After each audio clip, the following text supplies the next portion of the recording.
nin fulay baa leeyahay islaantiisu ka adkaydo marka wariya ariga soo liskeela soo liskan yeel carruurta seexi misigada soo qaad aad u dhaw ulbay mareer way ka xog badan tahay kor intay u qaaday beerka ka dhac way xanshirin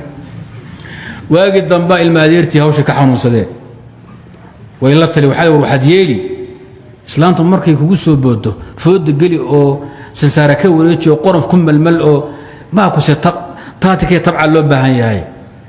wala carabi waagu hor markuu intuu iswaalay garacdo intay qaado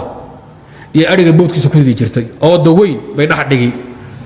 caawro meesha ku rafaaday oo asagoo halhaylan oo dhiig oo dawacay qabatay yu ka soo bixi jiray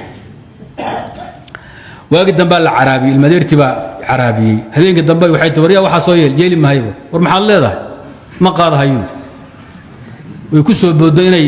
sida yeeli jirtay xagee dhax fariisan jirtay boodka